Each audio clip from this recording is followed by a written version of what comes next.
ನಮಸ್ಕಾರ, ಶುಭ ಸಂಜೆ. ಪ್ರೀತಿಯ ವಿದ್ಯಾರ್ಥಿಗಳಿಗೆ, ಶಾಲಾ ಶಿಕ್ಷಕರಿಗೆ ಹಾಗೂ ಶಾಲಾ ಸಿಬ್ಬಂದಿ ವರ್ಗದವ್ರಿಗೆ ನಿಮ್ಮೆಲ್ಲರಿಗೂ ಕೂಡ ವಿದ್ಯಾಶಕ್ತಿಯ ವಿಜ್ಞಾನದ ತರಗತಿಗೆ ಆತ್ಮೀಯವಾದಂತಹ ಸ್ವಾಗತ ಕೋರ್ತಾ ಇರೋದು ನಾನು ನಿಮ್ಮ ವಿಜ್ಞಾನದ ಶಿಕ್ಷಕಿ ಅಶ್ವಿತಾ ಮಲ್ನಾಡ್. ಪ್ರಿಯ ವಿದ್ಯಾರ್ಥಿಗಳೇ, ತಮ್ಮೆಲ್ಲರಿಗೂ ಕೂಡ ಇವತ್ತಿನ ವಿದ್ಯಾಶಕ್ತಿ ತರಗತಿಯಲ್ಲಿ ಯಾವ ಒಂದು ವಿಷಯದ ಕುರಿತು ನಾವು ಕಲಿತಾ ಇದ್ದೀವಿ ಅನ್ನುವಂತಹ ಕೌತುಕತೆ, ಆಸಕ್ತಿ ಇರಬಹುದು. ಸೊ ಎಲ್ಲಾರ್ದು ಊಟ ಆಯ್ತಾ? ಹೌದು ಮೇಡಮ್, ಲಂಚ್ ಬ್ರೇಕ್ ಅಲ್ಲೇ ಒಂದೊಳ್ಳೆ ಊಟ ಮಾಡಿದ್ವಿ ನಾವು ಅಂತ ನೀವ್ ಹೇಳ್ತಿರ್ಬಹುದು. ಇನ್ನೇ 4 ಗಂಟೆ ಆಯ್ತು, 4:15 ಆಗ್ತಾ ಇದ್ದಂಗೆ ಘನ್ ಅಂತ ಮನೆ ಕಡೆಗೆ ಓಡ್ತೀವಿ. ಮನೆಗ್ ಹೋಗಿ ಒಂದೊಳ್ಳೆ ಕಾಫಿನೋ ಟೀನೋ ಹಾಲೋ ಕುಡಿತೀವಿ ಅಂತ ಹೇಳ್ತಿರ್ಬಹುದು. ಸೊ ಒಟ್ಟಾರೆ ನಾವ್ ತಿನ್ನುವಂತ ಆಹಾರ ನಮ್ಗೆ ಕೊಡೋದು ಏನು?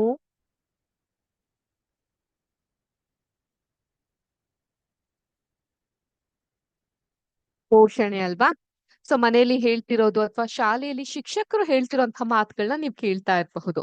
ಏನಂತ ಹೇಳ್ತಿರ್ತಾರೆ? ಒಳ್ಳೆ ಊಟವನ್ನ ತಿನ್ನಿ, ಆರೋಗ್ಯಕರವಾಗಿರುವಂತಹ ಆಹಾರವನ್ನ ಸೇವಿಸಿ, ಕುರುಕುಲು ತಿಂಡಿ ತಿನ್ನೋದನ್ನ ಕಮ್ಮಿ ಮಾಡಿ, ಯಾಕಂದ್ರೆ ಪೋಷಕಾಂಶ ಹೆಚ್ಚಿರುವಂತಹ ಪದಾರ್ಥಗಳನ್ನೇ ಹೆಚ್ಚಾಗಿ ತಿಂತ ಬನ್ನಿ. ಹೌದೋ ಇಲ್ವೋ? ಈ ಮಾತನ್ನ ನಾವ್ ಕೇಳಿಸ್ಕೊಂತಾ ಇರ್ತೀವಲ್ವಾ? ಹೆಲ್ದಿ ಫುಡ್ ಹ್ಯಾಬಿಟ್ಸ್ ಬಗ್ಗೆ ಈಗ ಆಲ್ರೆಡಿ ನಿಮ್ಮ ಕ್ಲಾಸ್ಗಳಲ್ಲಿ ಟೀಚರ್ಸ್ಗಳು ನಿಮ್ಗೆ ಪಾಠ ಮಾಡಿರ್ತಾರೆ. ಸೊ ನಮ್ಗೆ ಪೋಷಣೆ ಸಿಗುವಂತಹ ಪದಾರ್ಥಗಳು ಯಾವ್ದ್ಯಾವ್ದು ಇರಬಹುದು? ಮೊಟ್ಟೆ, ಹಸಿರು ತರಕಾರಿಗಳು, ಸೊಪ್ಪುಗಳು, ಅನ್ನ, ಬೇಳೆ, ಕಾಳು ಇತ್ಯಾದಿ ಇತ್ಯಾದಿ ಇತ್ಯಾದಿ ಇರುತ್ತೆ. ಹೌದಾ? ಮಸಾಲ್ ಪುರಿ, ಪಾನಿಪುರಿ ಇವೆಲ್ಲ ಯಾವ ರೀತಿ ಪೋಷಣೆ ಕೊಡುತ್ತೆ ನಮ್ಗೆ? ಡಿಹೈಡ್ರೇಷನ್, ಡಯೇರಿಯಾ ಇಂಥ ಪೋಷಣೆಯನ್ನ ಕೊಡ್ತಿರುತ್ತೆ. ಸೊ ಆದಷ್ಟು ಅಂಥ ಊಟಗಳನ್ನ ತಿಂದೆ ಆರೋಗ್ಯಕರವಾಗಿರುವಂತಹ ಪೋಷಣ ಭರಿತವಾದಂತಹ ಆಹಾರವನ್ನ ಸೇವಿಸಬೇಕಾಗುತ್ತೆ, which is filled with nutrients. ಆದರೆ ಮನುಷ್ಯರಲ್ಲಿ ಪೋಷಣೆ ಬೇಕು ಅಂತ ಹೇಳಿದ್ರೆ ಏನೇನ್ ತಿನ್ಬೇಕು ಅಂತ ಹೇಳ್ದೆ. ಅದೇ ನಾವು ಸಸ್ಯಗಳಲ್ಲಿ ಪೋಷಣೆ ಬೇಕು ಅಂತ ಹೇಳಿದ್ರೆ ಏನೇನ್ ತಿನ್ಬೇಕು? ಅಂದ್ರೆ ಸಸ್ಯಗಳು ಏನೇನ್ ತಿನ್ಬೇಕು, ಸಸ್ಯಗಳಿಗೆ ಯಾವ್ಯಾವ ರೀತಿಯಾದಂತಹ ಪೋಷಣೆ ಅವಶ್ಯಕತೆ ಇರುತ್ತೆ, ಅದನ್ನ ನೀವು ಇವತ್ತಿನ ಈ ಒಂದು ಚಾಪ್ಟರ್ ನಲ್ಲಿ ನೀವು ಕಲಿತಾ ಹೋಗ್ತೀರಾ. ಅದೇ ನಮ್ಮ 7ನೇ ತರಗತಿಯ ಪಾಠ, ಸಸ್ಯಗಳಲ್ಲಿ ಪೋಷಣೆ. ಅಲ್ವಾ? ನಮ್ಮೆಲ್ಲರಿಗೂ ಕೂಡ ಆಹಾರ ಏನಕ್ಕೆ ಅವಶ್ಯಕತೆ ಇರುತ್ತೆ? ಆಹಾರದಲ್ಲಿರುವಂತಹ ಕಾರ್ಬೋಹೈಡ್ರೇಟ್, ಪ್ರೋಟೀನ್, ಕೊಬ್ಬು, ವಿಟಮಿನ್ ಮತ್ತು ಖನಿಜಗಳು. ಖನಿಜಗಳು ಅಂದ್ರೆ ಏನು? ವಿಜ್ಞಾನದ ತರಗತಿಲಿ ವಿಜ್ಞಾನದ ಜೊತೆಗೆ ಒಂದು ಪದದ ಆಂಗ್ಲ ಭಾಷೆಯ ತರ್ಜುಮೆಯನ್ನ ಕಲಿಯೋದು, ಟ್ರಾನ್ಸ್ಲೇಷನ್ ಇನ್ ಇಂಗ್ಲಿಷ್ ಕಲಿಯೋದು ಕೂಡ ಅತ್ಯವಶ್ಯಕ. ಸೊ ಯಾಕೆ ಇದು ಅವಶ್ಯಕ ಆಗ್ತದೆ? ಯಾಕಂದ್ರೆ ಎರಡೂ ಭಾಷೆಯ ಹಿಡಿತ ನಿಮ್ಗೆ ಕಲೀಲಿಕ್ಕೆ ಸಾಧ್ಯವಾಗ್ತಾ ಬರುತ್ತೆ. ಖನಿಜ ಅಂತ ಹೇಳಿದ್ರೆ ಮಿನರಲ್ಸ್. ಖನಿಜ ಅಂದ್ರೆ ಮಿನರಲ್ಸ್. ಸೊ ಈ ಖನಿಜಗಳಾಗಿರ್ಬಹುದು, ವೈಟಮಿನ್ಸ್ ಗಳಾಗಿರ್ಬಹುದು, ಕೊಬ್ಬು ಅಂದ್ರೆ ಕೊಲೆಸ್ಟ್ರಾಲ್, ಪ್ರೋಟೀನ್, ಗುಡ್ ಕೊಲೆಸ್ಟ್ರಾಲ್ ಅಂತೀವಲ್ಲ, we have good and bad cholesterol. ಆದ್ರ good cholesterol, protein, carbohydrate, carbs ಅಂತ ಕರೀತಾರೆ. ಈ ಅನ್ನ ಆಗಿರಬಹುದು, ರಾಗಿ ಮುದ್ದೆ ಆಗಿರಬಹುದು, ಚಪಾತಿಗಳಾಗಿರಬಹುದು, ದೋಸೆ, ಇಡ್ಲಿ, ಬಿಸಿಬೇಳೆ ಬಾತು ಇವೆಲ್ಲವೂ ಕೂಡ ಕಾರ್ಬ್ಸ್ ಅನ್ನ ಹೊಂದಿರುತ್ತೆ. ಕಾರ್ಬೋಹೈಡ್ರೇಟ್ಸ್. ಪ್ರೋಟೀನ್ ಅಂಶವನ್ನ ನೀವು ಮಾಂಸದಲ್ಲಿ, ಮೊಟ್ಟೆಯಲ್ಲಿ, ಈ ಕಾಳುಗಳಲ್ಲಿ, ದವಸ ಧಾನ್ಯಗಳಲ್ಲಿ ಕಾಣ್ತಾ ಹೋಗ್ಬಹುದು. ಓಕೆ. ಸೊ ಇದ್ರ ಬಗ್ಗೆ ಎಲ್ಲ ನೀವು ನಿಮ್ಮ ಹಿಂದಿನ ಕ್ಲಾಸ್ ನಲ್ಲಿ ತಿಳ್ಕೊಂಡಿರ್ತೀರಾ. ಮತ್ತೆ ಈ ಆಹಾರದ ಘಟಕಗಳನ್ನ ನಾವ್ ಏನಂತ ಕರಿತೀವಿ ನಾವು? ಪೋಷಕಗಳು. So we call these as ಪೋಷಕಗಳು ಆರ್ ನ್ಯೂಟ್ರಿಯನ್ಸ್. ನಮ್ಗೆ ಯಾವ್ದು ನ್ಯೂಟ್ರಿಷನ್ ಅನ್ನ ತಂದು ಕೊಡುತ್ತೋ ಅಂತದನ್ನ ನಾವು ನ್ಯೂಟ್ರಿಯನ್ಸ್ ಅಂತ ಕರಿತಾ ಹೋಗ್ತೀವಿ.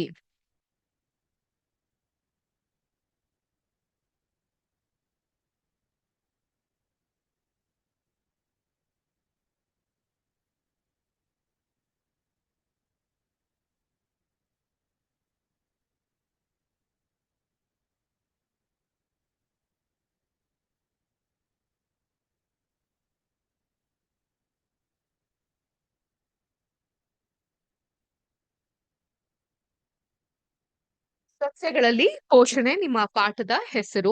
ಸೊ ನೀವು ಇದ್ರಲ್ಲಿ ನಮ್ಗೆ ಪೋಷಕಾಂಶವನ್ನ ತಂದುಕೊಡುವಂತಹ ಪದಾರ್ಥಗಳ ಬಗ್ಗೆ ಅಥವಾ ತಿನಿಸುಗಳ ಬಗ್ಗೆ ನೀವು ಅರ್ಥೈಸ್ಕೊಡ್ತಾ ಇದ್ದೀರಾ. ಈ ಘಟಕಗಳನ್ನ ನಾವು ನ್ಯೂಟ್ರಿಯನ್ಸ್ ಅಥವಾ ಪೋಷಕಗಳು ಅಂತ ಕರಿತೀವಿ. ಇದು ನಮ್ಮ ದೇಹಕ್ಕೆ ಅವಶ್ಯಕ. ಈಗ ಎಲ್ಲಾ ಜೀವಿಗಳಿಗೂ ಆಹಾರದ ಅವಶ್ಯಕತೆ ಇದೆ. ಇದೀರಾ ಯಾರಾದ್ರೂ ನಮ್ಗೆ ಆಹಾರನೇ ಬೇಡ ಹಾಗೆ ಇರ್ತೀವಿ ಅಂತ? ಇಲ್ಲ ಅಲ್ವಾ?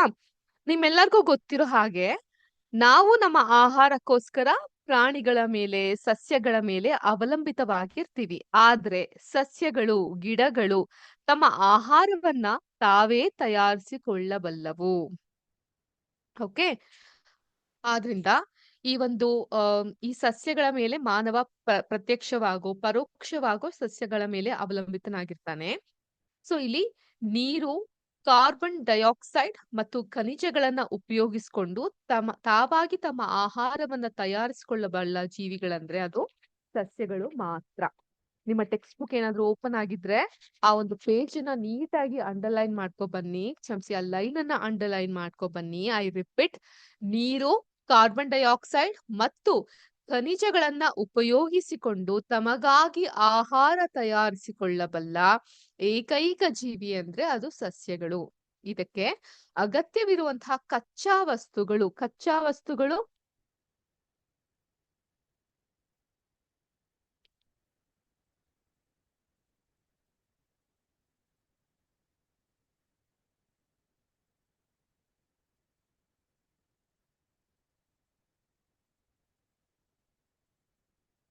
ರಾ ಮೆಟೀರಿಯಲ್ಸ್ ಅಂತ ಹೇಳ್ತೀವಿ. ನೀವು ಏನ್ ಮಾಡಬಹುದು, ನಿಮ್ಗೆ ಗೊತ್ತಾಗ್ತಿರುವಂತಹ ಪದನ ಅಂಡರ್ಲೈನ್ ಮಾಡಿ ಅದ್ರ ಮೇಲೆ ಈ ರೀತಿಯಾಗಿ ಬರ್ಕೊಳ್ಬಹುದು. ಅರ್ಥ ಆಯ್ತಾ? ಇವಾಗ ಕಚ್ಚಾ ವಸ್ತುಗಳನ್ನೇ ಉಪಯೋಗಿಸ್ಕೊಂಡು ಅದ್ರ ಸುತ್ತಲಿನ ಪರಿಸರದಲ್ಲಿರುವಂತಹ ಕಚ್ಚಾ ವಸ್ತುಗಳನ್ನ ಉಪಯೋಗಿಸ್ಕೊಂಡು ಅವು ತಮಗಾಗಿ ತಾವು ಆಹಾರವನ್ನ ತಯಾರಿಸ್ಕೊಳ್ಳುತ್ತೆ.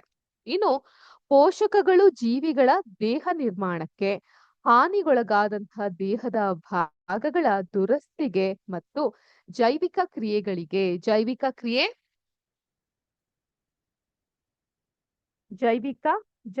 ಅಂದ್ರೆ ಏನು?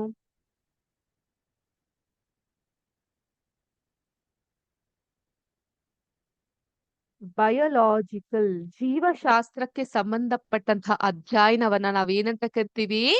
ಬಯಾಲಜಿ ಅಂತ ಕರಿತೀವಿ. ಅದೇ ರೀತಿ ಜೈವಿಕವಾದಂತಹ ಕ್ರಿಯೆಗಳನ್ನ ಬಯಾಲಜಿಕಲ್ ಆಕ್ಷನ್ಸ್ ಅಂತ ನಾವು ಕರಿತೀವಿ.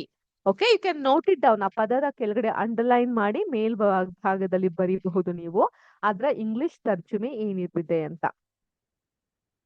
ಒಂದು ಜೀವಿ ಆಹಾರ ಪಡೆಯೋದಕ್ಕೆ ಮತ್ತು ದೇಹದಲ್ಲಿ ಅದನ್ನ ಬಳಸ್ಕೊಳ್ಳುವಂತಹ ವಿಧಾನವೇ ಪೋಷಣೆ. ಸೊ 1 ಮಾರ್ಕ್ ಪ್ರಶ್ನೆಯಾಗಿ ನಿಮ್ಗೆ ಬರಬಹುದು, ಪೋಷಣೆ ಅಂತ ಹೇಳಿದ್ರೆ ಏನು?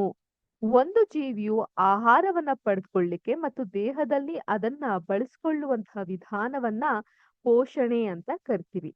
ಜೀವಿಗಳು ಸರಳವಾದ ಪದಾರ್ಥಗಳಿಂದ ತಮ್ಮ ಆಹಾರವನ್ನು ತಾವೇ ತಯಾರಿಸಿಕೊಳ್ಳುವಂತಹ ವಿಧಾನಕ್ಕೆ ಆಟೋಟ್ರೋಫಿಕ್ ನ್ಯೂಟ್ರಿಷನ್ ಅಂತ ಹೇಳ್ತಾರೆ ಇಂಗ್ಲಿಷ್ ನಲ್ಲಿ.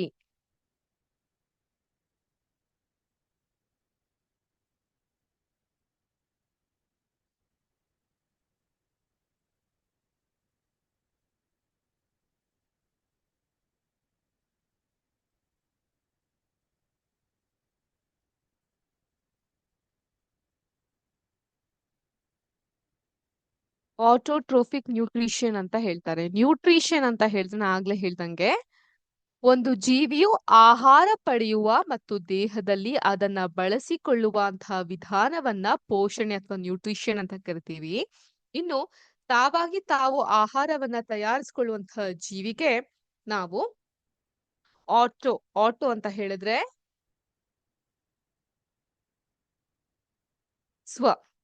ಟ್ರೋಫಿಕ್ ನ್ಯೂಟ್ರಿಷನ್, ಸ್ವ ಪೋಷಿತ ಪೋಷಣೆ ಏನಂತೀವಿ ಇದಕ್ಕೆ? ಸ್ವಪೋಷಿತ ಪೋಷಣೆ ಅಂತ ಕರಿತೀವಿ. ಅಂದ್ರೆ ಆಟೋ ಅಂತ ಹೇಳಿದ್ರೆ ಸ್ವಂತ ಅಂತ ಅರ್ಥ, ಟ್ರೋಫೋಸ್ ಅಂದ್ರೆ ಪೋಷಣೆ ಅಂತ ಅರ್ಥ. ಆದ್ರಿಂದ ಸಸ್ಯಗಳಿಗೆ ಸ್ವಪೋಷಕ ಅಥವಾ ಆಟೋಟ್ರೋಫ್ಸ್ ಅಂತ ಕರಿತೀವಿ. ಆಟೋಟ್ರೋಫ್ಸ್ ಅಥವಾ ನಾವು ಸ್ವಪೋಷಕ ಅಂತ ಕರಿತೀವಿ. ಸ್ವಪೋಷಕ. ಓಕೆ. ಪ್ರಾಣಿಗಳು ಅವರ ಪೋಷಣೆಗೆ ಯಾರ ಮೇಲೆ ಡಿಪೆಂಡ್ ಆಗ್ತಾರೆ? ಆಚೆ ಇರುವಂತಹ ಜೀವಿಗಳ ಮೇಲೆ, ಸಸ್ಯಗಳ ಮೇಲೆ ಡಿಪೆಂಡ್ ಆಗೋದ್ರಿಂದ ಅವನ್ನ ನಾವು ಹೆಟ್ರೋಟ್ರೋಫ್ಸ್ ಅಂತ ಕರಿತೀವಿ ಅಥವಾ ಪರಪೋಷಕಗಳು ಅಂತ ಕರಿತೀವಿ.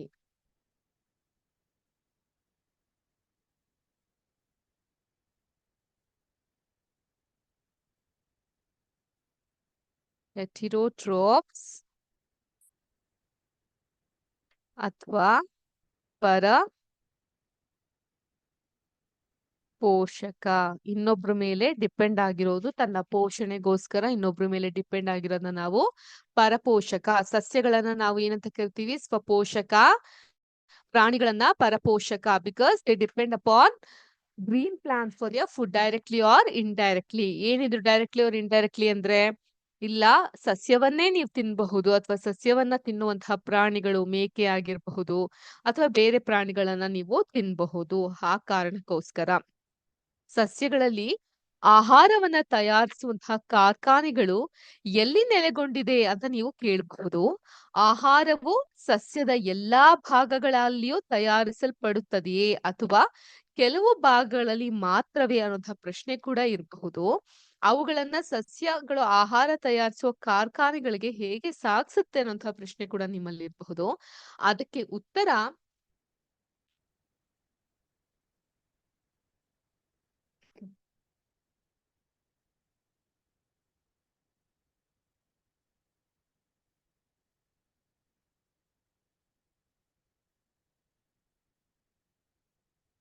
ಫೋಟೋಸಿಂಥಸಿಸ್ ಅಥವಾ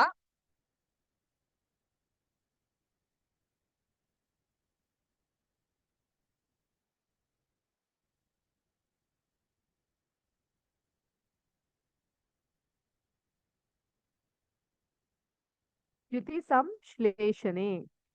ಏನಿದು? ಎಲೆಗಳು, ಸಸ್ಯಗಳು ಆಹಾರದ ಕಾರ್ಖಾನೆಗಳು ಅಂದ್ರೆ ಫ್ಯಾಕ್ಟರಿ. ಆದ್ರಿಂದ ಎಲ್ಲಾ ಕಚ್ಚಾ ವಸ್ತುಗಳು, ರಾ ಮೆಟೀರಿಯಲ್ಸ್ ಎಲೆಗಳಿಗೆ ತಲುಪಬೇಕು.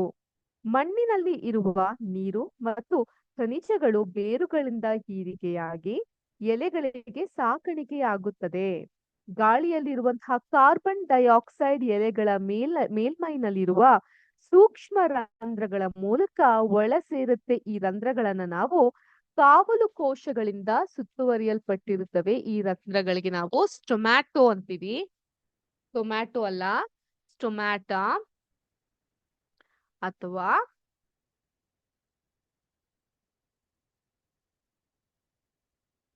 ಪತ್ರರಂಧ್ರಗಳು ಅಂತ ಕರಿತೀವಿ. ಈ ಸ್ಟೊಮ್ಯಾಟ, ಪತ್ರರಂಧ್ರ, ದ್ಯುತಿಸಂಶ್ಲೇಷಣೆ ಇಂತಹ ಕ್ಲಿಷ್ಟಕರವಾದಂತಹ ಪದಗಳನ್ನ ನಾವು ಥಿಯೋರಾಟಿಕಲ್ ಆಗಿ, ಸೈದ್ಧಾಂತಿಕವಾಗಿ ಟೆಕ್ಸ್ಟ್ ಬುಕ್ಗಳನ್ನ ಓದೋದ್ರ ಹೊರತುಪಡಿಸಿ ನಾವು ಇದನ್ನ ಇಮೇಜ್ ಮೂಲಕ ಕೂಡ ನೋಡಿ ಮತ್ತಷ್ಟು ಕ್ಲೀನ್ ಆಗಿ ಅರ್ಥೈಸ್ಕೊಂತಾ ಬರಬಹುದು. ಸೊ ಅದೊಂದು ಪ್ರಯತ್ನ ವಿದ್ಯಾಶಕ್ತಿ ಮೂಲಕ ನಿಮ್ಗೋಸ್ಕರ ನಡೀತಿದೆ. ನೀವು ನನ್ನ ಸ್ಕ್ರೀನ್ ಅನ್ನ ಶೇರ್ ಮಾಡ್ತೀನಿ. ನನ್ನ ಸ್ಕ್ರೀನ್ ನಿಮ್ಗೆ ಕಾಣಿಸ್ತಾ ಇದೆ ಅಂತ ಭಾವಿಸ್ತೀನಿ. ಸೊ ಈ ಪಿಕ್ಚರ್ ಕಾಣಿಸ್ತಾ ಇದೆಯಾ?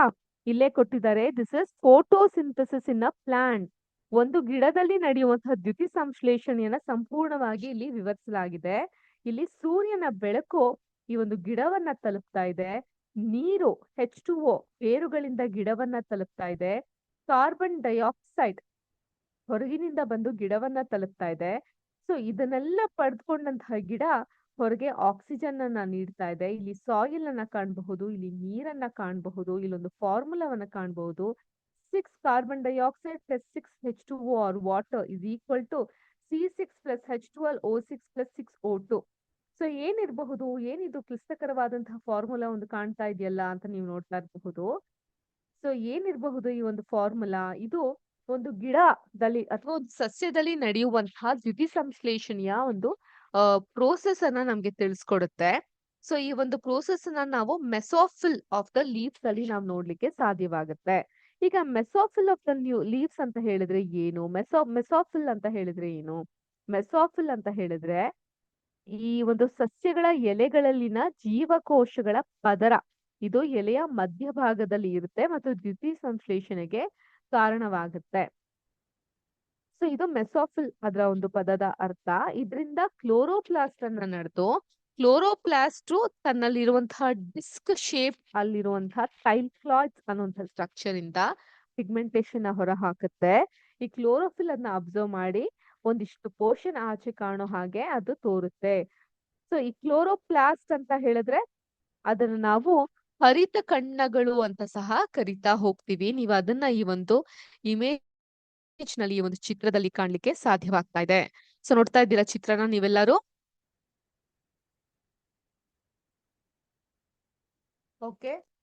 ಸೊ ನಾನು 30 ಸೆಕೆಂಡ್ ಟೈಮ್ ಕೊಡ್ತೀನಿ. ಕ್ಲೀನ್ ಆಗಿ ಒಂದು ಚಿತ್ರಣ ಅಬ್ಸರ್ವ್ ಮಾಡಿ ಹೇಗೆ ಬೆಳಕಿನಿಂದ ಬಂದಂತಹ ಶಕ್ತಿ, ನೀರಿನಿಂದ ಬಂದಂತಹ ಶಕ್ತಿ, ಕಾರ್ಬನ್ ಡೈಆಕ್ಸೈಡ್ ನ ಶಕ್ತಿನ ಪರಿವರ್ತಿಸ್ಕೊಂಡು ಆಹಾರವನ್ನಾಗಿ ಮಾಡಿ ದ್ಯುತಿ ಸಂಶ್ಲೇಷಣೆ ಮೂಲಕ ಅವೆಲ್ಲ ರೆಬ್ಬೆ ಕೊಬ್ಬೆಗಳಿಗೂ ನೀಡುವಂತಹ ಗಿಡದ ಪ್ರಯತ್ನವನ್ನ ನೀವು ಈ ಒಂದು ಚಿತ್ರದ ಮೂಲಕ ನೋಡಬಹುದು.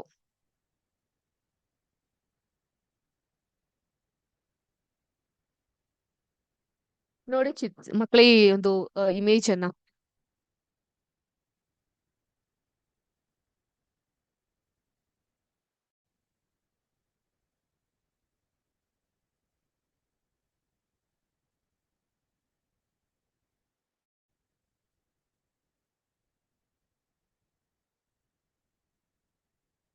ನೋಡಿದ್ರಾ? ಈಗ ಮೇಡಮ್ ಕ್ಲೋರೋಫಿಲ್ ಅಥವಾ ದ್ಯುತಿ ಸಂಶ್ಲೇಷಣೆ ನಡೆಯುವಂತಹ ಪ್ರೋಸೆಸ್ ಅನ್ನ ನಾವು ನೋಡಬಹುದಾ? ಅದ್ ಹೇಗ್ ನಡೆಯುತ್ತೆ ಅಂತ ನೀವು ಕೇಳೋದಾದ್ರೆ, ಒಂದು ಸೂಕ್ಷ್ಮ ದರ್ಶಕ ಅಂದ್ರೆ ಮೈಕ್ರೋಸ್ಕೋಪಿಕ್ ಅಡಿಯಲ್ಲಿ ಈ ಒಂದು ಗಿಡದ ಎಲೆ ಏನಿರುತ್ತಲ್ಲ,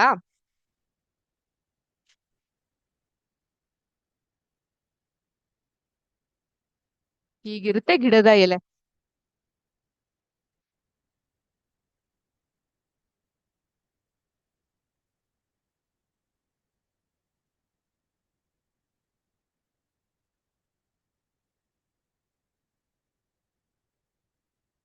ನೋಡಿ, ಇದನ್ನ ನಾನು ನಿಮ್ಗೆ ತುಂಡರಿಸಿ ತೋರಿಸ್ತಾ ಇದ್ದೀನಿ. ಈ ರೀತಿಯಾಗಿ ಫ್ರಂಟ್ ಮತ್ತೆ ಬ್ಯಾಕ್ ಅಲ್ಲಿ ಇರುವಂತಹ ಗಿಡದ ಎಲೆಯನ್ನ ನೀವು ಅಬ್ಸರ್ವ್ ಮಾಡಬಹುದು. ಇಂಥ ಎಲೆಯಲ್ಲಿ ನಡೆಯುವಂತಹ ಈ ಒಂದು ದ್ಯುತಿ ಸಂಶ್ಲೇಷಣೆ, ಇನ್ನೊಂದು ತರದ ಎಲೆನ ತೋರಿಸ್ತೀನಿ ನಾನು ಇಲ್ಲಿ.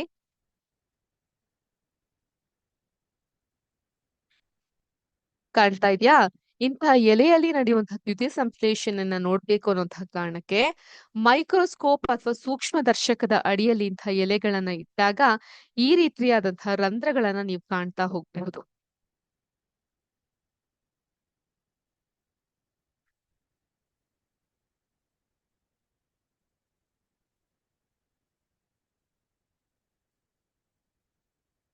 ಸೊ ಏನಿದು ಅಂತ ಹೇಳಿದ್ರೆ, ಈ ಒಂದು ಕಟ್ಟಡಗಳನ್ನ ಇಟ್ಟಿಗೆಗಳಿಂದ ಕಟ್ಟಿರೋದಂತ ರೀತಿ ನೀವು ನೋಡಿರ್ತೀರಾ. ಅದೇ ರೀತಿಗಳು ಜೀವಿಗಳ ದೇಹದಲ್ಲೂ ಕೂಡ ಈ ಜೀವಕೋಶ ಸೆಲ್ಗಳೆಂಬ ಸೂಕ್ಷ್ಮ ಘಟಕಗಳಿಂದ ರಚನೆಯಾಗಿರುತ್ತೆ. ಈ ಜೀವಕೋಶಗಳನ್ನ ಸೂಕ್ಷ್ಮ ದರ್ಶಕದಲ್ಲಿ ಮಾತ್ರ ವೀಕ್ಷಿಸಬಹುದು. ಕೆಲವು ಜೀವಿಗಳು ಕೇವಲ ಒಂದು ಜೀವಕೋಶದಿಂದ ಮಾಡಲ್ಪಟ್ಟಿರುತ್ತೆ. ಅದು ಬೇರೆ ಕ್ಲಾಸ್ ನಲ್ಲಿ ನೀವು ತಿಳ್ಕೊಂತಾ ಹೋಗಬಹುದು. ಅದನ್ನ ನಾವು ಯೂನಿಸೆಲ್ಯುಲಾರ್ ಆರ್ಗಾನಿಸಮ್ಸ್ ಅಂತ ಕರಿತೀವಿ. ಅದನ್ನು ಹೊರತುಪಡಿಸಿ ಜೀವಕೋಶವು ಕೋಶಪೊರೆ ಅಂತ ಹೇಳಿದ್ರೆ ಸೆಲ್ ಮೆಂಬ್ರೇನ್ ಅನ್ನ ಹೊಂದಿರುತ್ತೆ. ನೀವು ಇಲ್ಲಿ ಕಾಣಬಹುದು. ನಿಮ್ಗೆ ಈ ರೀತಿಯಾದಂತಹ ಸೆಲ್ ಮೆಂಬ್ರೇನ್ ಅನ್ನ ಹೊಂದಿರುತ್ತೆ. ಹಾಗೇನೆ ಅದ್ರಲ್ಲಿ ನೀವು ನ್ಯೂಕ್ಲಿಯಸ್ ಅನ್ನ ಕೂಡ ನೋಡಬಹುದು. ಸೈಟೋಪ್ಲಾಸಂ ದ್ರವ್ಯವೊಂದನ್ನ ಕಾಣಬಹುದು. ಅದೊಂಥರ ಲೋಳೆ ರೀತಿ ಇರುತ್ತೆ. ಇವನ್ನ ನ್ಯೂಕ್ಲಿಯಸ್ ಅನ್ನು ಕೂಡ ನೀವು ನೋಡ್ತಾ ಹೋಗಬಹುದು. ಹೀಗೆ ಬೇರು, ಕಾಂಡ, ರೆಂಬೆಗಳು ಮತ್ತು ಎಲೆಗಳ ಮೂಲಕ ಹಾದು ಹೋಗುವ ಕೊಳವೆಗಳಂತಹ ವೆಸಲ್ಸ್ ಗಳು ಮೂಲಕ ನೀರು ಮತ್ತು ಖನಿಜಗಳು ಎಲೆಗಳಿಗೆ ಸಾಗಾಣಿಕೆಯಾಗುತ್ತೆ. ಪೋಷಕಗಳು ಎಲೆಯನ್ನ ತಲುಪಲು ಬೇಕಾದಂತಹ ನಿರಂತರ ಮಾರ್ಗವನ್ನ ಅವು ನಿರ್ಮಿಸುತ್ತೆ. ಸಸ್ಯಗಳಲ್ಲಿ ವಸ್ತುಗಳ ಸಾಗಾಣಿಕೆಯ ಬಗ್ಗೆ ನೀವು ಅಧ್ಯಯನ ಮಾಡ್ತೀರಾ. ಸೊ ಈಗ ಎಲೆಗಳಲ್ಲಿ ಈ ಕ್ಲೋರೋಫಿಲ್ ಪತ್ರ ಹರಿತು ಅಂತ ಹೇಳ್ತೀವಿ. ಅಂದ್ರೆ ಹಸಿರು ವರ್ಣಿಕೆ. You can see here small green crystal like structures. ಕಾಣ್ತಾ ಇದೆಯಾ? ಮಣಿಗಳ ತರ ಈ ಒಂದು ಸ್ಟ್ರಕ್ಚರ್ ಗಳನ್ನ ಕಾಣಬಹುದು. ಅದನ್ನ ನಾವ್ ಏನಂತೀವಿ? ಕ್ಲೋರೋಫಿಲ್ ಅಥವಾ ಪತ್ರಹರಿತು ಅಂತ ಕರಿತೀವಿ. ಇದು ಹಸಿರು ವರ್ಣಿಕೆಗಳನ್ನ ಹೊಂದಿರುತ್ತೆ. ಸೂರ್ಯನ ಬೆಳಕಿನಲ್ಲಿರುವಂತಹ ಶಕ್ತಿಯನ್ನ ಹಿಡಿದಿಟ್ಟುಕೊಳ್ಳಲು ಅದು ಎಲೆಗಳಿಗೆ ಸಹಾಯ ಮಾಡುತ್ತೆ. If you can see the above image, ಸೂರ್ಯನ ಬೆಳಕನ್ನ ತೆಗೆದುಕೊಳ್ಳುವಂತಹ ಶಕ್ತಿಯನ್ನ ಅದು ಕಾಯ್ದಿರಿಸ್ಕೊಳ್ಲಿಕ್ಕೆ ಸಹಾಯಕವಾಗಿರುತ್ತೆ. ಬಳಕೆ ಮಾಡ್ಕೊಳ್ಲಿಕ್ಕೆ ಅದು ಸಹಾಯವಾಗಿರುತ್ತೆ. ಮತ್ತು ಶಕ್ತಿಯನ್ನ ಕಾರ್ಬನ್ ಡೈಆಕ್ಸೈಡ್ ಮತ್ತು ನೀರಿನಿಂದ ಆಹಾರವನ್ನ ಸಂಶ್ಲೇಷಿಸಲು ಬಳಕೆಯಾಗುತ್ತೆ. ಸೂರ್ಯನ ಬೆಳಕಿನಲ್ಲಿ ಆಹಾರ ಸಂಶ್ಲೇಷಣೆ ನಡೆಯುವುದರಿಂದ ಇದಕ್ಕೆ ನಾವು ದ್ಯುತಿ ಸಂಶ್ಲೇಷಣೆ ಅಥವಾ ಫೋಟೋಸಿಂಥಸಿಸ್ ಅಂತ ಕರಿತೀವಿ. ಇಲ್ಲಿ ದ್ಯುತಿ ಅಂತ ಹೇಳಿದ್ರೆ ಬೆಳಕು.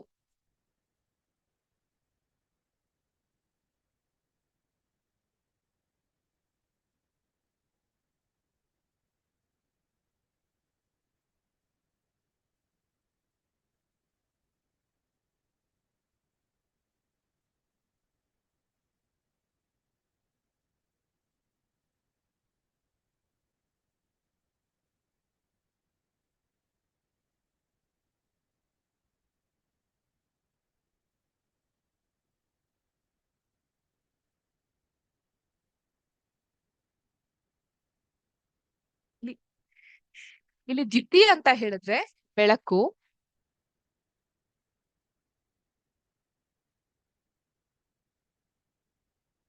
ಹಾಗೂ ಸಂಶ್ಲೇಷಣೆ ಅಂತ ಹೇಳಿದ್ರೆ ತಯಾರಿಸುವುದು.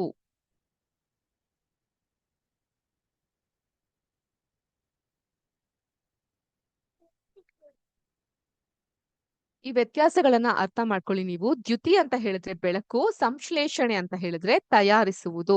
ಸೊ ಒಟ್ನಲ್ಲಿ ಬೆಳಕಿನಿಂದ ಆಹಾರವನ್ನ ತಯಾರಿಸೋದ್ರಿಂದ ಈ ಒಂದು ಪ್ರೋಸೆಸ್ ಏನಿದೆ ಇದನ್ನ ನಾವು ದ್ಯುತಿ ಸಂಶ್ಲೇಷಣೆ ಅಂತ ಕರಿತೀವಿ. ಈ ಒಂದು ದ್ಯುತಿ ಸಂಶ್ಲೇಷಣೆ ಪ್ರಕ್ರಿಯೆ ನಡೆಯಲು ಕ್ಲೋರೋಫಿಲ್, ಆಗ್ಲೇ ತೋರ್ಸಿದ್ನಲ್ಲ ನಿಮ್ಗೆ, ಇನ್ನೊಮ್ಮೆ ತೋರಿಸ್ತೀನಿ ನೋಡಿ.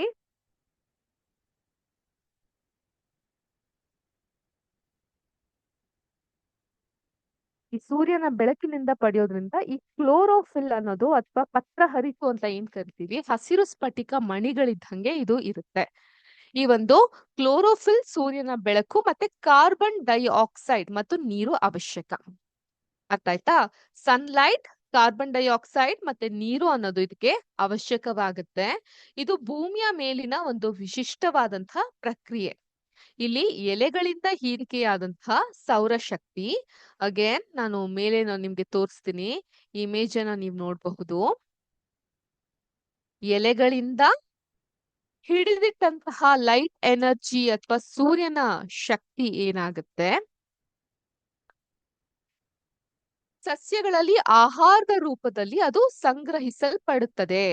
ಹೀಗೆ ಸೌರಶಕ್ತಿಯು ಎಲ್ಲಾ ಜೀವಿಗಳಿಗೂ ಶಕ್ತಿಯ ಮೂಲ ಆಕಾರವಾಗಿದೆ. Please underline the point.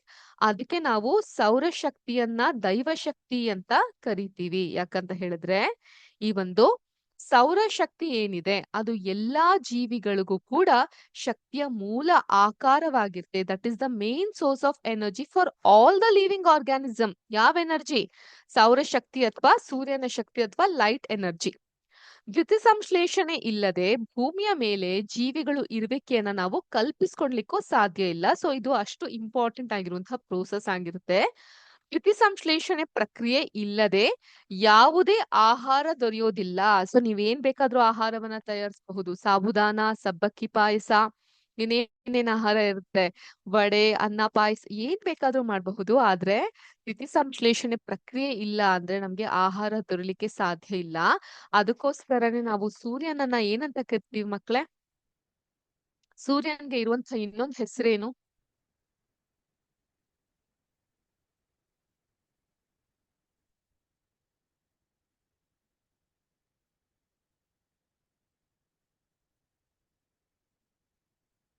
ಏನಿದು? ಪ್ರಾಣೇಶ. ಪ್ರಾಣವನ್ನು ನಮಗೆ ನೀಡುವಂತಹ ಈಶಾ, ಪ್ರಾಣೇಶ, ಅದು ಬೇರೆ ಯಾರು ಅಲ್ಲ, ಸೂರ್ಯ ಅಲ್ವಾ? ಸೌರಶಕ್ತಿಯಿಂದಾನೇ ದ್ಯುತಿ ಸಂಶ್ಲೇಷಣೆ ಕ್ರಿಯೆ ಅನ್ನೋದು ನಡೆಯಕ್ಕೆ ಸಾಧ್ಯವಾಗುತ್ತೆ. ಸೊ ಆದ್ರಿಂದ ಸೌರಶಕ್ತಿಯು ಎಲ್ಲಾ ಶಕ್ತಿಗಳ ಮೂಲ ಆಕಾರವಾಗಿರುತ್ತೆ. ಈ ದ್ಯುತಿ ಸಂಶ್ಲೇಷಣೆ ಪ್ರಕ್ರಿಯೆ ಇಲ್ಲದೆ ಹೋದ್ರೆ ನಮ್ಗೆ ಯಾವುದೇ ಆಹಾರ ಸಿಗೋದಿಲ್ಲ. ಬಹುತೇಕ ಎಲ್ಲಾ ಜೀವಿಗಳ ಉಳಿವು ಸಸ್ಯಗಳು ತಯಾರಿಸಿದಂತ ಆಹಾರವನ್ನ ಪ್ರತ್ಯಕ್ಷವಾಗಿ ಅಥವಾ ಪರೋಕ್ಷವಾಗಿ ಅಂದ್ರೆ ಡೈರೆಕ್ಟ್ಲಿ ಆರ್ ಇಂಡೈರೆಕ್ಟ್ಲಿ ಕನ್ಸ್ಯೂಮ್ ಮಾಡಿರೋದ್ರಿಂದ, ಡಿಪೆಂಡ್ ಆಗಿರೋದ್ರಿಂದ ಆಗುತ್ತೆ. ಜೊತೆಗೆ ಎಲ್ಲಾ ಜೀವಿಗಳು ಬದುಕುಳಿಯಲು ಅವಶ್ಯಕವಾದಂತಹ ಆಕ್ಸಿಜನ್ ದ್ಯುತಿ ಸಂಶ್ಲೇಷಣೆಯಲ್ಲೇ ಉತ್ಪತ್ತಿ ಆಗತ್ತೆ. ದ್ಯುತಿ ಸಂಶ್ಲೇಷಣೆ ಇಲ್ಲದೆ ಭೂಮಿಯ ಮೇಲೆ ಜೀವಿಗಳು ಇರೋಕೆ ಸಾಧ್ಯನೇ ಇಲ್ಲ. ಸೊ ಇದು ನಮ್ಗೆ ದ್ಯುತಿ ಸಂಶ್ಲೇಷಣೆ ಅನ್ನೋದು ಎಷ್ಟು ಮುಖ್ಯ ಅನ್ನೋದು ಅರ್ಥ ಆಗ್ತಾ ಬರುತ್ತೆ. ಎಲೆಗಳ ಜೊತೆಗೆ ಸಸ್ಯದ ಇತರ ಹಸಿರು ಭಾಗಗಳಲ್ಲಿ ಹಸಿರು ಕಾಂಡಗಳನ್ನ ಮತ್ತು ಹಸಿರು ರೆಂಬೆಗಳಲ್ಲಿಯೂ ಕೂಡ ದ್ಯುತಿ ಸಂಶ್ಲೇಷಣೆ ನಡೆಯುತ್ತೆ. ಮರುಭೂಮಿಯ ಸಸ್ಯಗಳಲ್ಲಿ ಬಾಷ್ಪ ವಿಸರ್ಜನೆಯಿಂದ ಆಗುವ ನೀರಿನ ನಷ್ಟವನ್ನ ಕೂಡ ತಡೆಯಲು ಮುಳ್ಳಿನಂತಹ ಎಲೆಗಳಿವೆ.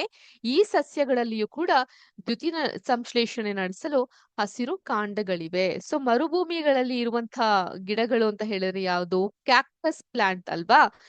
ಸೊ ಇದರಲ್ಲಿ ಬಾಷ್ಪ ವಿಸರ್ಜನೆಯಿಂದ ಆಗುವಂತಹ ನೀರಿನ ನಷ್ಟವನ್ನ ಕೂಡ ಈ ದ್ಯುತಿ ಸಂಶ್ಲೇಷಣೆ ತಡೆಯುತ್ತೆ. ಅದಕ್ಕೂ ಕೂಡ ಕಾರಣಕರ್ತವಾಗಿರುತ್ತೆ. ಸೊ ಈ ದ್ಯುತಿ ಸಂಶ್ಲೇಷಣೆ ಪ್ರಕ್ರಿಯೆಯಲ್ಲಿ ಕ್ಲೋರೋಫಿಲ್ ಹೊಂದಿರುವಂತಹ ಎಲೆಗಳ ಜೀವಕೋಶಗಳು ಸೂರ್ಯನ ಬೆಳಕಿನಲ್ಲಿ ಕಾರ್ಬನ್ ಡೈಆಕ್ಸೈಡ್ ಮತ್ತು ನೀರನ್ನು ಉಪಯೋಗಿಸಿಕೊಂಡು ಕಾರ್ಬೋಹೈಡ್ರೇಟ್ ಗಳನ್ನ ಸಂಶ್ಲೇಷಿಸುತ್ತೆ. ಈ ಪ್ರಕ್ರಿಯೆಗೆ ಒಂದು ಸಮೀಕರಣವನ್ನ ಕೂಡ ಕೊಟ್ಟಿದ್ದಾರೆ. ಸೊ ನಾನು ಆಗ್ಲೇ ನಿಮ್ಗೆ ಶೇರ್ ಮಾಡ್ದಂಗೆ ಈ ಒಂದು ಪ್ರಕ್ರಿಯೆನ ನೀವು ನೋಡಿದಾಗ ಇಲ್ಲಿ you can see the solar light, carbon dioxide CO2, ನೀರು ವಾಟರ್ H2O ಇದೆಲ್ಲವನ್ನ ಬಳಸ್ಕೊಂಡು ಒಂದು ಫಾರ್ಮುಲಾ ಕೊಡ್ತಾರೆ ನಮ್ಗೆ. ಫಾರ್ಮುಲಾ ಅಥವಾ ಒಂದು ಸಮೀಕರಣವನ್ನ ಬರೀತಾರೆ. ಅದು ಹೇಗಿರುತ್ತೆ ಆ ಸಮೀಕರಣ? ನಿಮ್ಮ ಟೆಕ್ಸ್ಟ್ ಬುಕ್ ಅನ್ನ ಕೂಡ ನೀವು ರೆಫರ್ ಮಾಡಬಹುದು. ಕಾರ್ಬನ್ ಡೈಆಕ್ಸೈಡ್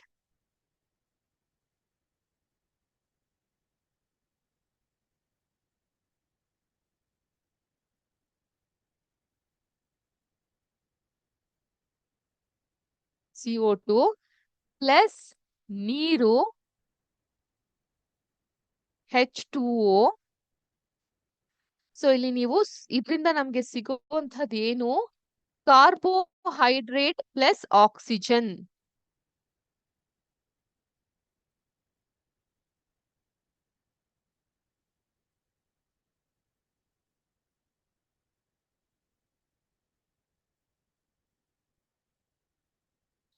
ಅರ್ಥ ಆಯ್ತಾ? ಇಲ್ಲಿ ಏನಿರುತ್ತೆ ನಮ್ಗೆ? ಸೊ ಕಾರ್ಬನ್ ಡೈಆಕ್ಸೈಡ್ ಪ್ಲಸ್ ನೀರಿನ ಜೊತೆಗೆ ಕ್ಲೋರೋಫಿಲ್ ಮತ್ತೆ ಸೂರ್ಯನ ಬೆಳಕಿರುತ್ತೆ. ಸೂರ್ಯನ ಬೆಳಕು ಪ್ಲಸ್ ಕ್ಲೋರೋಫಿಲ್. ಇದನ್ನ ಇಂಗ್ಲಿಷ್ ನಲ್ಲಿ ನಾನು ಹಿಂಗ್ ಬರ್ದು ತೋರಿಸ್ತೀನಿ. ಶೇರ್ ಮಾಡೋದ್ ನಿಲ್ಸಿದ್ರೆ ನಿಮ್ಗೆ ನೀಟಾಗಿ ಕಾಣ್ಲಿಕ್ಕೆ ಸಾಧ್ಯವಾಗುತ್ತೆ. ಓಕೆ, ಕಾರ್ಬನ್ ಡೈಆಕ್ಸೈಡ್ ಪ್ಲಸ್ ನೀರು, ಸೂರ್ಯನ ಬೆಳಕು, ಕ್ಲೋರೋಫಿಲ್ ಇಂದ ನಮ್ಗೆ ಕಾರ್ಬೋಹೈಡ್ರೇಟ್ ಪ್ಲಸ್ ಆಕ್ಸಿಜನ್ ಅನ್ನೋದು ಸಿಗ್ಲಿಕ್ಕೆ ಸಾಧ್ಯವಾಗ್ತಾ ಇದೆ. ಸೊ ಇದನ್ನೇ ನಾವು ಏನಂತ ಬರಿತೀವಿ ಇಲ್ಲಿ ಫಾರ್ಮುಲಾವನ್ನ?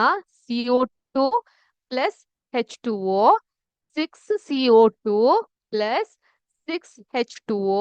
ನಮ್ಗೆ ಏನ್ ಸಿಗುತ್ತೆ? ಕಾರ್ಬೋಹೈಡ್ರೇಟ್ ಅಂತ ಹೇಳಿದ್ರೆ C6H12O6 ಪ್ಲಸ್ 6O2 ಅಂದ್ರೆ ಕಾರ್ಬೋಹೈಡ್ರೇಟ್ ಪ್ಲಸ್ ಆಕ್ಸಿಜನ್ ಸಿಗುತ್ತೆ. ನಾವಿಲ್ಲಿ ನೀವು ಸಮೀಕರಣವನ್ನ ಬರೆಯೋದಾದ್ರೆ LHS is equal to RHS ಅನ್ನ ಮಾಡಿರೋದನ್ನ ನೀವು ನೋಡಿರಬಹುದು. ಅಂದ್ರೆ left hand side is equal to right hand side ಆಗಿರ್ಬೇಕು. ಅಂದ್ರೆ ಹೇಗೆ ಅದು? ನೋಡಿ ಇಲ್ಲಿ ಎಷ್ಟಿದೆ ಕಾರ್ಬನ್ ಡೈಆಕ್ಸೈಡ್, ಎಷ್ಟಿದೆ? 6 ಇದೆ. ಇಲ್ಲಿ ಎಷ್ಟಿದೆ ಕಾರ್ಬನ್ ಡೈಆಕ್ಸೈಡ್? ಎಷ್ಟಿದೆ? C6 ಅಲ್ಲಿ 6 ಇದೆ. ಕ್ಲಿಯರ್ ಆಗಿ ಕಾಣಿಸ್ತಾ ಇದೆಯಾ ನಿಮ್ಗೆ?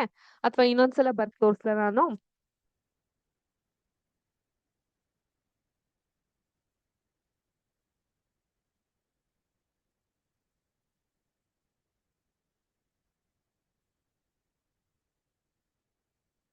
ನೋಡಿ ಇಲ್ಲಿ 6CO2 ಪ್ಲಸ್, ಕಾಣ್ತಾ ಇದೆಯಾ ಮಕ್ಳೇ? ಓಕೆ, 6H2O ಇದು ಲೆಫ್ಟ್ ಹ್ಯಾಂಡ್ ಸೈಡ್. ಇದರಿಂದ ನಮ್ಗೆ ಏನ್ ಸಿಗುತ್ತೆ? C6H12O6 ಪ್ಲಸ್ 6O ಈ ತರ ಸಿಗ್ತಾ ಇದೆ. ಹೌದಾ? ಈಗ ಇದನ್ನ left hand side right hand side match ಮಾಡೋಣ. ಇಲ್ಲಿ ಎಷ್ಟಿದೆ? C ಎಷ್ಟಿದೆ? 6 ಇದೆ. O ಎಷ್ಟಿದೆ? 12 ಇದೆ ಅಲ್ವಾ? 6 2 12 ಇದೆ. ಇಲ್ಲೆಷ್ಟಿದೆ? ಹೈಡ್ರೋಜನ್ ಎಷ್ಟಿದೆ? H6 2 6 2 12 ಇದೆ. H ಬಂದು 12 ಇದೆ. O ಬಂದು 6 ಇದೆ. ಹೌದಾ? ಈಗ ಈ ಸೈಡ್ ನೋಡಿ, ಕಾರ್ಬನ್ ಎಷ್ಟಿದೆ? 6 ಇದೆ. ಹೈಡ್ರೋಜನ್ ಎಷ್ಟಿದೆ? 12 ಇದೆ. ಆಕ್ಸಿಜನ್ ಎಷ್ಟಿದೆ? 6 ಇದೆ. ಮ್ಯಾಚ್ ಆಯ್ತಾ? 6 6 12 6 ಪ್ಲಸ್ 6O2 ಆಕ್ಸಿಜನ್ ಎಷ್ಟಾಗುತ್ತೆ ಇಲ್ಲಿ 12. ಸೊ ಮ್ಯಾಚ್ ಆಗ್ತಾ ಇದೆಯಾ? ಇಲ್ಲಿ ಕಾರ್ಬನ್ 6 ಇದೆ, ಇಲ್ಲಿ 6 ಇದೆ.